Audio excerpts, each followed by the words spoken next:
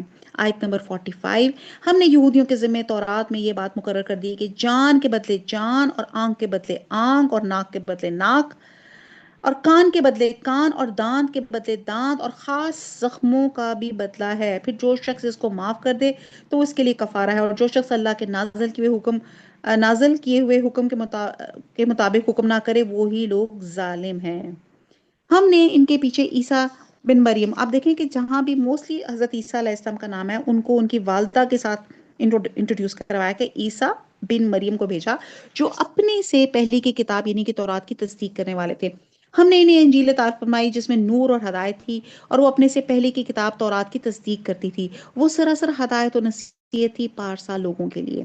اور انجیل والوں کو بھی چاہیے کہ اللہ تعالیٰ نے جو کچھ انجیل میں نازل فرمایا اسی کے مطابق حکم کریں، اور جو اللہ تعالیٰ کے نازل کردہ سے ہی حکم نہ کریں وہ بدکار فاسق ہیں۔ ہم نے آپ کی طرف حق کے ساتھ یہ کتاب نازل فرمائی جو اپنے سے اگلی کتابوں کی تصدیق کرنے والی ہے اور ان کی محافظ ہے، اس لیے آپ ان کے آپس کے معاملات میں اسی اللہ کی اتاری ہوئی کتاب کے ساتھ حکم کیجئے، اس حق سے ہٹ کر ان کی خواہشوں کے پیچھے نہ جائیے۔ تم میں سے ہر ایک کے لیے ہم نے ایک دستور اور راہ مقرر کر دی ہے، اگر منظور مولا ہوتا تو تم سب کو ایک ہی مت بتا دیتا، لیکن اس کی چاہت ہے کہ وہ تمہیں دیا ہے اس میں تمہیں آزمائے۔ اس بات کو غور کر لیں کہ جو تمہیں دیا ہے اس میں تمہیں آزمائے۔ اللہ تعالیٰ کے لیے بڑا آسان تھا، اللہ تعالیٰ ہم سب کو ایک امت بنا دیتے، یعنی کہ صراط مستقیم والی امت بنا دیتے، ہدایت والی قوم بنا دیتے، اللہ کے لیے کیا مشکل تھا؟ لیکن اللہ تعالیٰ نے ہمیں ایک جو کہتی ہے نا ٹیمپرری سی تھوڑی سی ایک ہمیں جو اشرف المخلوقات کا ٹائٹل دے کے ہمیں جو ایک مرضی ہمیں ول دی ہے، ارادے کی، اختیار کی، عقل کہ to choose between right and wrong, صرف وہ چھوٹی سی کہ اور اسی پہ انسان جو ہے بڑا ترم خان بنا پھرتا ہے۔ وہ دیا اللہ تعالیٰ چاہتا ہے کہ آزمائے کہ کون اپنی اس مرضی کون اسے نافرمانی میں استعمال کرتا ہے۔ تو اللہ تعالیٰ کی چاہت ہے کہ جو تمہیں دیے اس میں تمہیں آزمائے، تم نیکیوں کی طرف جلدی کرو، تم سب کا رجوع اللہ کی طرف ہے، پھر وہ تمہیں ہر وہ چیز بتا دے گا جس میں تم اختلاف کرتے رہتے ہو۔ آپ ان کے معاملات میں اللہ کی نازل کردہ وحی کے مطابق حکم کیجئے، ان کی خواہشوں کی تابعداری نہ کیجئے، ان سے ہوشیار رہی کہ کہیں آپ کو اللہ کے اتارے ہوئے کسی حکم سے ادھر ادھر نہ کریں۔ اگر یہ لوگ منہ پھیلیں تو یقین کریں اللہ کا ارادہ یہ ہے کہ انہیں ان کے بعد گناہوں کی سزا دے ہی ڈالے، اور اکثر لوگ بے حکم ہی ہوتے ہیں۔ کیا یہ لوگ پھر سے جاہلیت کا فیصلہ چاہتے ہیں؟ یقین رکھنے والوں لوگوں کے لیے اللہ تعالیٰ سے بہتر فیصلے اور ظلم کرنے والا کون ہو سکتا ہے؟ ایمان والو، تم یہود و نصارہ کو دوست نہ بناؤ، یہ تو آپس میں ہی ایک دوسرے کے دوست ہیں۔ تم میں سے جو بھی ان میں سے کسی سے دوستی کرے وہ بے شک انہی میں سے ہے۔ ظالموں کو اللہ تعالیٰ ہرگز راہ راست نہیں دکھاتا۔ آپ دیکھیں گے کہ جن کے دلوں میں بیماری ہے وہ دوڑ دوڑ کر ان میں گھس رہے ہیں اور کہتے ہیں ہمیں خطرہ ہے، ایسا نہ ہو کہ کوئی حادثہ ہم پہ پڑ جائے۔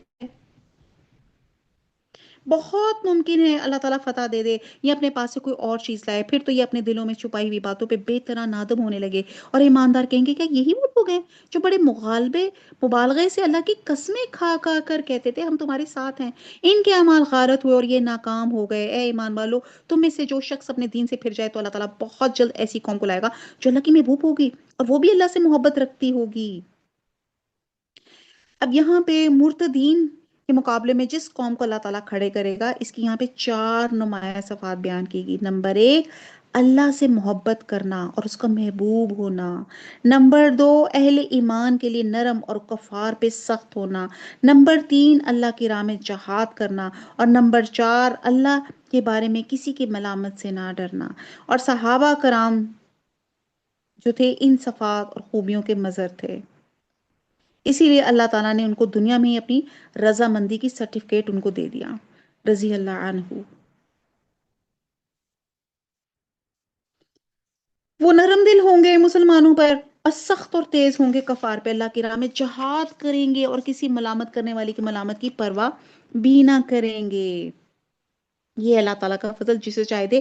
اللہ تعالیٰ بڑی وسعت والا اور زبردست علم والا ہے۔ مسلمانوں تمہارا دوست خود اللہ ہے۔ کتنی خوبصورت بات ہے، اللہ تعالیٰ کتنی، اللہ تعالیٰ کسی کا دوست ہو جائے اور کسی کو کیا چاہیے۔ قرآن میں آتا ہے مسلمانوں، آیت نمبر 55، تمہارا دوست خود اللہ ہے اور اس کا رسول ہے، ایمان والے ہیں جو نمازوں کی پابندی کرتے ہیں اور زکوٰۃ ادا کرتے ہیں اور وہ رکوع خشوع خضوع کرنے والے ہیں۔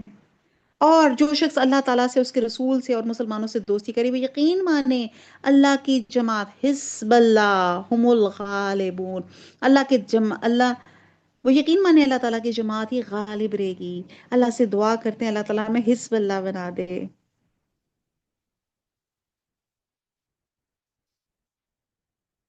سورہ مجادلہ میں آتا ہے کہ تم اللہ اور یوم آخرت ایمان رکھنے والوں کو ایسا نہیں پاؤ گے کہ وہ ایسے لوگوں سے محبت رکھیں جو اللہ اور اس کے رسول کے دشمن ہوں، چاہے وہ ان کے باپ ہوں، ان کے بیٹے ہوں، ان کے بھائی ہوں، یا ان کے خاندان اور قبیلے کے لوگ ہوں۔ پھر خوشخبری دے دی گئی کہ یہ وہ لوگ ہیں جن کے دلوں میں ایمان ہے، جنہیں اللہ کی مدد حاصل ہے، انہیں اللہ تعالیٰ جنت میں داخل کرے گا، اور یہی حزب اللہ ہے، کامیابی جس کا مقدر ہے۔ اللہ تعالیٰ سے دعا کرتے ہیں اللہ تعالیٰ ہم سب کو حزب اللہ کا گروہ بنا دے، آمین۔ آیت نمبر 57، مسلمانوں ان لوگوں کو دوست نہ بناؤ جو تمہارے دین کو ہنسی کھیل بنائے ہوئے ہیں۔ اب یہ دیکھیں، ہنسی کھیل بنائے ہوئے ہیں، ہم لوگوں نے دین پہ کتنے کتنے کیسے کیسے لطیفے بنا دیے ہیں۔ کبھی آپ نے غور کیا ہے جتنی چیزیں ہم مسلمان اپنے نعوذ باللہ اپنے ہی دین کو ہم نے ایک، جس کو کہتے ہیں نا، ایک مذاق کی چیز بنا دیا، موک کرتے ہیں۔ ہاں وہ ان میں سے ہوں جو تم سے پہلے کتاب دیے گئے ہیں غفار ہوں، اگر تم مومن ہو تو اللہ تعالیٰ سے ڈرتے رہو، اور جب تم نماز کے لیے پکارتے تو اسے ہنسی کھیل ٹھہرا لیتے ہیں۔ یہ اس واسطے کے بے عقل ہے۔ حدیث میں آتا ہے جب شیطان اذان کی آواز سنتا ہے تو وہ گھوس مارتا ہوا بھاگ جاتا ہے، اور جب اذان ختم ہوتی ہے تو پھر آ جاتا ہے، تکبیر کے وقت پھر پیٹ پھیر کر چل دیتا ہے، اور جب تکبیر ختم ہوتی ہے تو پھر آ کر نمازیوں کے دلوں میں وسوسے پیدا کرتا ہے۔ حدیث کا مفہوم ہے کہ شیطان ہی کی طرح شیطان کے پیروکاروں کو اذان کی آواز اچھی نہیں لگتی، اس لیے اس کا مذاق اڑاتے ہیں۔ اور اس آیت سے معلوم ہو گیا کہ حدیث رسول بھی قرآن کی طرح دین کا ماخذ ہے اور اسی طرح حجت ہے۔ تو بہرحال دین کا مذاق نہیں بنانا چاہیے، یہ اس واسطے کہ بے عقل ہیں۔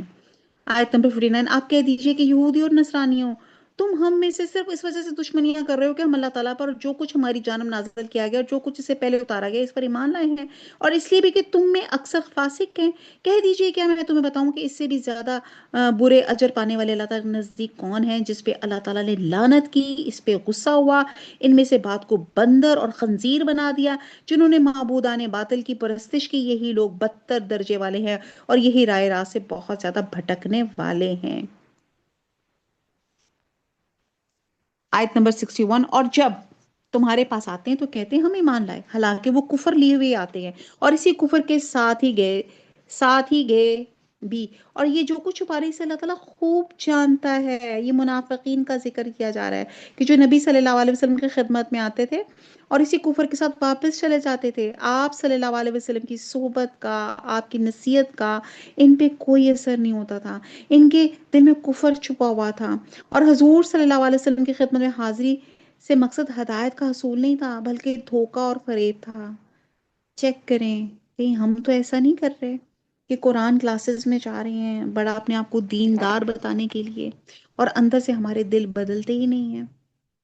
اللہ خوب جانتا ہے۔ آیت نمبر 62، آپ دیکھیں گے کہ ان میں سے اکثر گناہ کے کاموں کی طرف اور ظلم و زیادتی کی طرف اور مال حرام کھانے کی طرف لپک رہے ہیں، جو کچھ یہ کریں وہ نہایت برے کام ہے۔ ان کے عابد اور عالم جھوٹ بات کے کہنے اور حرام چیزوں کے کھانے سے کیوں نہیں روکتے؟ بے شک برا کام ہے جو یہ کرتے ہیں۔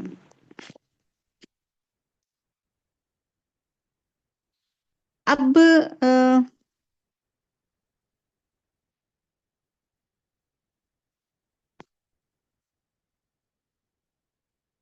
اب یہاں پہ ان سے جو ان کے علماء تھے، ان کے جو ریلیجیس لیڈرز تھے، ان کو کہا جا رہا ہے کہ تم کیوں نہیں روکتے، امر بالمعروف اور نہیں عن المنکر کیوں نہیں کرتے؟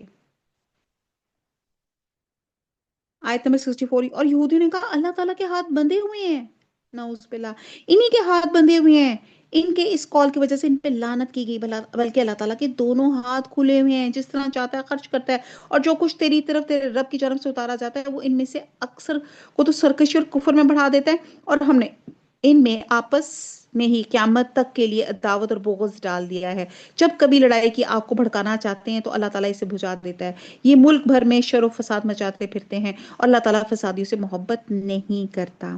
اب یہ وہی بات ہے جو سورہ ال عمران کی آیت نمبر 181 میں تھی، کہ اللہ تعالیٰ نے جب اپنی راہ میں خرچ کرنے کی ترغیب دی اور اسے کہا کہ آپ اللہ کو قرض حسنہ کر رہے ہیں، تو یہودیوں نے کہا نعوذ باللہ، اللہ تعالیٰ تو فقیر ہے، لوگوں سے قرض مانگ رہا ہے۔ اللہ کے دیوے مال سے اللہ کے لوگوں پہ خرچ کرنے پہ اللہ تعالیٰ نے وعدہ کیا کہ میں تمہیں کئی گنا بڑھا کے دوں گا۔ وہ پروفٹ میکسیمائزیشن تھی جو دنیا کو کوئی بینک نہیں دے سکتا تھا۔ اور کہا اللہ تعالیٰ نے فرمایا ہاتھ تو انہی کے بندھے ہوئے ہیں، انہی کے بخیلی انہی کا شیوا ہے، اللہ تعالیٰ کے تو دونوں ہاتھ کھلے ہوئے ہیں۔ سورہ ابراہیم میں ہے کہ تم نے جو کچھ اس سے مانگا اس نے تمہیں دیا۔ اللہ کی نعمتیں اتنی ہیں کہ تم گن نہیں سکتے، انسان ہی نادان اور نہایت ناشکرا ہے۔ حدیث کا مفہوم ہے کہ نبی صلی اللہ علیہ وسلم نے فرمایا اللہ کا دایاں ہاتھ بھرا ہوا ہے، رات دن خرچ کرتا ہے لیکن کوئی کمی نہیں آتی، ذرا دیکھو تو جب سے آسمان اور زمین اس نے پیدا کیے ہیں وہ خرچ کر رہا ہے لیکن اس کے ہاتھ کے خزانے میں کمی نہیں ہوئی۔ آپ دیکھیں کہ وہی زمین ہے، وہیں سے فصلیں پل رہی ہیں، پھل مل رہے ہیں، کم نہیں ہو رہے، اور چلتا جا رہا ہے وہی ایک زمین سے صدیوں سے ہم وہاں سے فصلیں کھانے پینے کی چیزیں لے رہے ہیں، تو یہ اللہ کی بہت بڑی ہمارے اوپر نعمت ہے۔ آیت نمبر 65، اگر یہ اہل کتاب ایمان لاتے اور تقوی اختیار کرتے تو ہم ان کی تمام برائیاں معاف فرما دیتے اور ضرور انہیں راحت و آرام کی جنتوں میں لے جاتے، اور اگر یہ لوگ تورات اور انجیل اور ان کی جانب جو کچھ اللہ تعالیٰ کی طرف سے نازل فرمایا گیا ہے اس کے پورے پابند رہتے تو یہ لوگ اپنے اوپر سے اور نیچے سے روزیاں پاتے اور کھاتے۔ ایک جماعت تو ان میں سے درمیانی روش کی ہے، باقی ان میں سے بہت سے لوگوں کے برے اعمال ہیں۔ آیت نمبر 67، اے رسول جو کچھ بھی آپ کی طرف آپ کے رب کی جانب سے نازل کیا ہے گیا ہے پہنچا دیجئے، اگر آپ نے ایسا نہ کیا تو آپ نے اللہ کی رسالت ادا نہیں کی، آپ کو اللہ تعالیٰ لوگوں سے بچا لے گا، بے شک اللہ تعالیٰ کافر لوگوں کی راہبری نہیں کرتا۔ یہاں پہ بتایا گیا کہ منوون ہر چیز کہ آپ جو بھی اللہ تعالیٰ کی وحی ہوتی ہے آپ لوگوں تک پہنچا دیں۔ حضرت عائشہ فرماتی ہیں جو شخص یہ گمان کرے کہ نبی صلی اللہ علیہ وسلم نے کچھ چھپا لیا اس نے یقیناً جھوٹ کہا۔ حجۃ الوداع کے موقع پہ آپ نے صحابہ کے 1,40,000 کے جمع غفیر میں فرمایا تم میرے بارے میں کیا کہو گے؟ انہوں نے کہا نشہدو انکا قد بلغتا وادیتا ونصحتا، ہم گواہی دیں گے کہ آپ نے اللہ کا پیغام پہنچا دیا اور ادا کر دیا اور خیر خواہی فرما دی۔ تو آپ صلی اللہ علیہ وسلم نے آسمان کی طرف انگلی کا اشارہ کرتے ہوئے فرمایا اللہم حل بلغتو، 3 مرتبہ، یا اللہم اشہد، 3 مرتبہ یہ کہا، یعنی کہ اے اللہ میں نے تیرا پیغام پہنچا دیا، تو گواہ ہے، تو گواہ ہے، تو گواہ ہے۔ بہرحال میں اکثر یہ آیت آتی ہوں تو میں بھی ذرا جذباتی سی ہو جاتی ہوں اور میں آپ لوگوں سے یہ گواہی لینا چاہتی ہوں۔ الحمدللہ بڑے سالوں سے کوشش کر رہے ہیں کہ اللہ کا کلام اللہ کے بندوں تک پہنچا لوں۔ بے شک میں ایک قرآن کی ایک ادنا حقیر سی اسٹوڈنٹ ہوں، بس آپ لوگوں سے یہی گواہی ہے کہ ڈے آف اکاؤنٹیبلٹی اللہ کے سامنے پیش ہوں تو بس یہ گواہی دے دیں ہاں سائمہ نے کچھ جو بھی اس کی عقل جتنی بھی تھی اس نے اللہ کا پیغام اللہ کے لوگوں تک پہنچانے کی کوشش کی۔ ربنا تقبل منا انک انت السمیع العلیم۔ اللہ تعالیٰ قبول فرما دیجئے اور کوئی غلطی کوتاہی ہو تو معاف فرما دیجئے۔ آیت نمبر 68، آپ کہہ دیجئے اہل کتاب تم دراصل کسی چیز پر نہیں جب تک کہ تورات اور انجیل جب تک کہ تورات اور انجیل کو جو کچھ تمہاری طرف تمہارے رب کی طرف سے اتارا گیا ہے قائم نہ کرو۔ جو کچھ آپ کی جنب آپ کے رب کی طرف سے اترا ہے وہ ان میں سے بہتوں کو شرارت اور انکار میں اور بھی بڑھائے گا۔ تو آپ ان کافروں پہ غمگین نہ ہو۔ مسلمان، یہودی، ستارہ پرست و نصرانی کوئی ہو جو بھی اللہ تعالیٰ پر اور قیامت کے دن پہ ایمان لائے اور نیک عمل کرے، وہ محض بے خوف رہے گا اور بالکل بے غم ہو جائے گا۔ ہم نے بالیقین بنی اسرائیل سے عہد و پیمان لیا، ان کی طرف رسولوں کو بھیجا۔ جب کبھی رسول ان کے پاس وہ احکام لے کر آئے جو ان کی اپنی منشا کے خلاف تھا، تو انہوں نے ان کی ایک جماعت کی تکذیب کی اور ایک جماعت کو قتل کر دیا، اور سمجھ بیٹھے کہ کوئی پکڑ نہ ہوگی، بس اندھے بہرے بن بیٹھے۔ پھر اللہ تعالیٰ ان پہ متوجہ ہوا، اس کے بعد بھی ان میں سے اکثر اندھے بہرے ہو گئے۔ اللہ تعالیٰ ان کے اعمال کو بخوبی دیکھنے والا ہے۔ سورہ حامیم سجدہ میں فرما دیجئے یہ قرآن ایمان والوں کے لیے ہدایت اور شفا ہے، اور جو لوگ ایمان نہیں لاتے ان کے کانوں میں گرانی یعنی کہ بہرا پن ہے، اور یہ ان کے حق میں موجب نابینائی ہے۔ گرانی کے سبب ان کو گویا دور جگہ سے آواز دی جاتی ہے۔ اور بنی اسرائیل میں ہے آیت نمبر 82 میں کہ ہم قرآن کے ذریعے سے وہ چیز نازل کرتے ہیں جو مومنوں کے لیے شفا اور رحمت ہے، اور ظالموں کے حق میں تو اس سے نقصان ہی بڑھتا ہے۔ آیت نمبر 72، بے شک وہ لوگ کافر ہو گئے جن کا قول ہے کہ مسیح ابن مریم ہی اللہ ہے، حالانکہ خود مسیح نے ان سے کہا تھا کہ اے بنی اسرائیل اللہ کی عبادت کرو جو میرا اور تمہارے سب کا رب ہے۔ اب اس کو آپ انڈر لائن کر لیں کہ یہ صاف انہوں نے کہا تھا میرا اور تمہارا سب کا رب ہے۔ یقین مانو کہ جو شخص اللہ کے ساتھ شریک کرتا ہے، اللہ تعالیٰ اس پر جنت حرام کر دی اور اس کا ٹھکانہ جہنم ہی میں ہے۔ گنہگاروں کی مدد کرنے والا والا کوئی نہیں ہوگا۔ حضرت عیسیٰ علیہ السلام نے عالم شیر خوارگی میں اللہ کے حکم سے، جبکہ بچہ اس عمر میں قوت گویائی نہیں رکھتا، سب سے پہلے اپنی زبان سے اپنی عبودیت کا اظہار فرمایا تھا، انی عبد اللہ، کہ میں اللہ کا بندہ ہوں، اس کا رسول ہوں۔ مجھے اس نے سورہ مریم کی آیت نمبر 13 کا یہ ترجمہ ہے، میں اللہ کا بندہ ہوں، اس کا رسول ہوں، مجھے اس نے کتاب بھی عطا کی۔ حضرت مسیح علیہ السلام نے یہ نہیں کہا میں اللہ ہوں یا اللہ کا بیٹا ہوں، صرف یہ کہا میں اللہ کا بندہ ہوں۔ اور عمر قہولت میں بھی انہوں نے یہی دعوت دی، ان اللہ ربی و ربکم فاعبدوہ ھذا صراط مستقیم۔ اور جب قیامت کے قریب جب ان کا آسمان سے نزول ہوگا تو اہل سنت کا اجماع ہے، تب بھی وہ نبی صلی اللہ علیہ وسلم کی تعلیمات کے مطابق لوگوں کو اللہ کی توحید اور اس کے اطاعت کی طرف بلائیں گے، نہ کہ اپنی عبادت کی طرف۔ آیت نمبر 73، وہ لوگ بھی قطعاً کافر ہو گئے جنہوں نے کہا اللہ تین میں کا تیسرا ہے، دراصل سوا اللہ تعالیٰ کے کوئی معبود نہیں۔ اگر یہ لوگ اپنے اس قول سے باز نہ رہے تو ان پہ جو کفر پہ رہیں گے انہیں المناک عذاب ضرور پہنچیں گے۔ یہ عیسائیوں کے دوسرے فرقے کا ذکر ہے جو تین خداؤں کے قائل ہے۔ بہرحال حضرت عیسیٰ علیہ السلام ان کی والدہ حضرت مریم کو بھی الہ یا معبود قرار دیتے تھے۔ سورہ مائدہ میں آتا ہے کیا تو نے لوگوں سے کہا تھا کہ مجھے اور میری ماں کو اللہ کے سوا معبود بنا لینا؟ اس سے معلوم ہوا کہ عیسیٰ اور مریم ان دونوں کو عیسائیوں نے الہ بنا لیا، اور اللہ تیسرا الہ ہوا جو ثالث ثلاثہ یعنی کہ تین میں کا تیسرا کہلایا، اور پہلے عقیدے کی طرح اللہ تعالیٰ نے اسے بھی کفر سے تعبیر کیا۔ آیت نمبر 74، یہ لوگ کیوں اللہ تعالیٰ کی طرف نہیں جھکتے اور کیوں استغفار نہیں کرتے؟ اللہ تعالیٰ تو بہت ہی بخشنے والا، بڑا ہی مہربان ہے۔ مسیح ابن مریم سوا پیغمبر ہونے کے اور کچھ بھی نہیں، اس سے پہلے بھی بہت سے پیغمبر ہو چکے ہیں، ان کی اور اس کی والدہ ایک راست بات عورت تھیں، دونوں ماں بیٹے کھانا کھایا کرتے تھے۔ آپ دیکھیں کس طرح ہم نے ان کے سامنے دلیلیں رکھتے ہیں، پھر غور کیجئے کس طرح وہ پھرے جاتے ہیں، یعنی کہ کیوں کہا جا رہا وہ کھاتے پیتے تھے اور وہ یہ تھے۔ یہاں بتایا جا رہا ہے کہ اللہ سبحانہ تعالیٰ، جیسے ہم نے انٹروڈکشن پڑھا تھا آیت الکرسی میں، لا الہ الا وحدہ لا شریک لہ یعنی کہ یہ تو خیر آگے آیت الکرسی میں بھی اللہ تعالیٰ کا جو انٹروڈکشن تھا کہ حیو یا قیوم ہے، وہ ذات ہے جہاں اسے اونگ آتی ہے نہ نیند آتی ہے، یعنی کہ اللہ تعالیٰ خالق ہیں، اللہ تعالیٰ کو حاجت نہیں نہ سونے کی نہ کھانے کی۔ جو انسان ہے وہی کھاتا پیتا ہے، وہی چلتا پھرتا ہے بازاروں میں، اور آپ یہ دیکھیں تو یہاں پہ اللہ تعالیٰ بڑی دلیل سے بیان کر رہے ہیں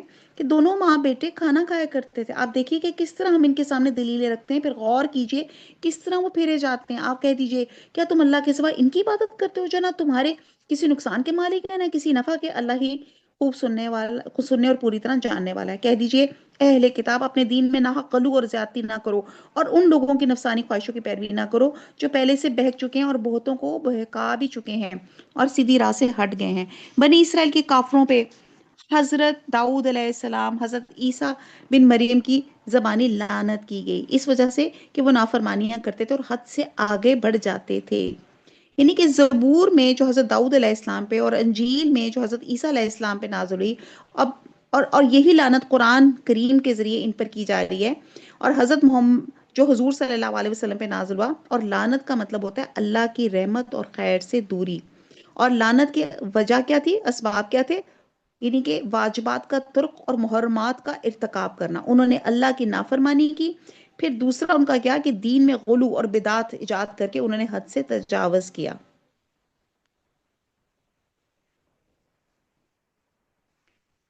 آیت نمبر 79، آپس میں ایک دوسرے کو برے کاموں سے جو وہ کرتے روکتے نہ تھے. جو کچھ بھی کرتے تھے یقیناً بہت برا تھا. یہ وہ چیز ہے جو میں کہتی ہوں کہ ہم مسلمانوں کی ڈیفینیشن کیا ہے؟ ہم امر بالمعروف و نہی عن المنکر. حدیث کا مفہوم ہے تم میں سے جو شخص کسی کی منکر برائی کو دیکھے تو اسے چاہیے سے ہاتھ سے روک دے. اگر اس کی طاقت نہ ہو تو زبان سے روکے. اگر اس کی بھی طاقت نہ ہو تو دل میں سے برا سمجھے. یہ ایمان کا کمزور ترین درجہ ہے. ایک اور حدیث کا مفہوم ہے یقیناً اللہ تعالیٰ خاص لوگوں کے عمل گناہوں کی وجہ سے عام لوگوں کو عذاب نہیں دیتا، یہاں تک کہ جب عام لوگوں کا حال یہ ہو جائے کہ وہ برائی کو اپنے درمیان میں ہوتے دیکھیں اور اس پر نکیر کرنے کے قادر ہوں لیکن اسے نشانہ تنقید نہ بنائے. جب ایسا ہونے لگے تو اللہ تعالیٰ کا عذاب عام اور خاص سب لوگوں کو اپنی لپیٹ میں لے لیتا ہے. اور اور ایک اور جگہ پہ ہے کہ تم عذاب الہی کے مستحق بن جاؤ گے، پھر تم اللہ سے دعائیں بھی مانگو گے تو قبول نہیں ہوں گے. کہتے ہیں یوشع بن نون پہ وہی بھیجی گئی کہ ایک فلانی جو ایک بستی ہے وہاں پہ عذاب کا، تو وہاں پہ ان کو کہا گیا کہ یہاں پہ عذاب ہے. تو انہوں نے کہا یہاں پہ تو 40,000 نیک لوگ ہیں. تو انہوں نے کہا کہ اور 60,000 برے لوگ ہیں جو کفار سے دوستی رکھتے ہیں. تو بات یہ ہے کہ انہوں نے کہا کہ جو نیک لوگ ہیں یہ آگے سے لوگوں کو برائی سے کیوں نہیں روکتے؟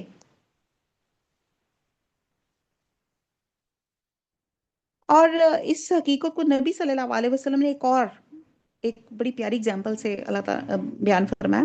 آپ نے فرمایا اللہ کی حدوں میں مداحنت، نرمی اور درگزر کرنے والے اور حدوں کے توڑنے والے کی مثال اس قوم کی سی ہے جس نے ایک دو منزلہ یعنی کہ 2 سٹوری کشتی میں سفر کرنے کے لیے قرآن اندازی کی. بعد کے حصے میں بلائی منزل آئی اور بعد کے حصے میں نچلی منزل آئی. نچلی منزل والے پانی لینے کے لیے بلائی منزل پہ آتے اور بالا نشینیوں کے پاس سے گزرتے وہ تکلیف محسوس کرتے. چنانچہ نچلی منزل والوں نے کولہاڑا پکڑ کے کشتی میں سوراخ کرنا شروع کر دیا تاکہ نیچے سے ہی پانی لے لے اور اوپر جانے کی ضرورت نہ پیش آئے.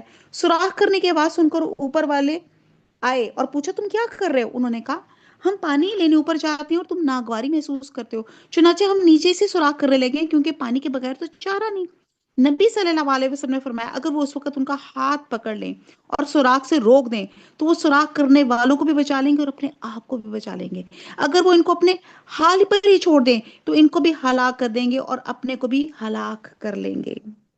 تو اس مثال سے پتہ چلتا ہے کہ معاشرے میں ایسے لوگوں کا وجود بہت ضروری ہے جو نہ صرف منکرات سے باز رہنے والے ہوں بلکہ دوسروں کو بھی ان کے ارتکاب کرنے سے روکتے ہوں، اور منکرات سے مفاہمت یا مداحنت کرنے والے نہ ہوں بلکہ برائی سے مفاہمت یا اس کے معاملے میں مداحنت غضب الہی کو دعوت دینے کے مترادف ہے. اس لیے کہا جاتا ہے، انہوں نے کہا کہ عذاب ہی ان لوگوں سے شروع کرو کہ جنہوں نے برائی دیکھی اور دیکھنے کے باوجود لوگوں کو منع نہیں کیا. آیت نمبر 80، ان میں سے بہت سے لوگوں کو آپ دیکھیں گے کہ وہ کافروں سے دوستیاں کرتے ہیں. جو کچھ انہوں نے اپنے لیے آگے بھیجا وہ بہت ہی برا تھا. اللہ تعالیٰ ان سے ناراض ہوا اور وہ ہمیشہ عذاب میں رہیں گے. اگر انہیں اللہ تعالیٰ پر اور نبی پر اور جو نازل کیا گیا اس پہ ایمان ہوتا تو یہ کفار سے دوستی نہ کرتے. لیکن ان میں کہ اکثر لوگ فاسق ہیں. یقیناً آپ ایمان والوں کا سب سے زیادہ دشمن یہودیوں اور مشرکوں کو پائیں گے. ایمان والوں سے سب سے زیادہ دوستی کے قریب آپ یقیناً انہیں پائیں گے جو اپنے آپ کو نصارہ کہتے ہیں. یہ اس لیے کہ ان میں دانش مند، گوشہ نشین، اور اس وجہ سے کہ وہ تکبر نہیں کرتے. قصے سین وہ رہبانہ یہاں پہ کہا جاتا ہے. اور یہاں پہ جو قصے سین کہا جاتا ہے یہ عیسائی عالم کو کہتے ہیں. اور جو راہب کہتے ہیں یہ وہ ہوتے ہیں جو نیک عبادت گزار اور گوشہ نشین لوگ ہوتے ہیں، ان کو راہب کہتے ہیں. اور قصے سین سے مراد علماء یا خطبہ ہیں جن کو آپ مشنری بھی کہتے ہیں. تو ایسے رہنما جو راہب جو گوشہ نشینی اختیار کریں، عبادت اور ریاضت میں مصروف رہیں، تو یہاں پہ ان کے بارے میں یہاں پہ کہا جا رہا ہے. آپ یہ دیکھیں کہ دین مسیح میں نرمی اور عفو و درگزر کی تعلیم کو امتیازی حیثیت حاصل ہے. حتیٰ کہ ان کی کتابوں میں لکھا جاتا ہے کوئی تمہارے دائیں رخسار پہ مارے تو بائیں رخسار بھی ان کو پیش کر دو، یعنی کہ لڑو مت. ان ان وجوہات سے مسلمانوں کے بنسبت یہودیوں کے زیادہ قریب ہیں، اور عیسائیوں کا یہ وصف یہودیوں کے مقابلے میں ہے. تو بہرحال اب تو اسلام کے خلاف یہودی عیسائی دونوں ہی مل کے سرگرم عمل ہیں، اس لیے قرآن نے دونوں سے ہی دوستی کرنے سے منع کیا گیا ہے. وما علینا الا البلاغ سبحانک اللہم و بحمدک نشہد لا الہ الا انت نستغفرک و نتوب الیک. والسلام علیکم ورحمۃ اللہ وبرکاتہ.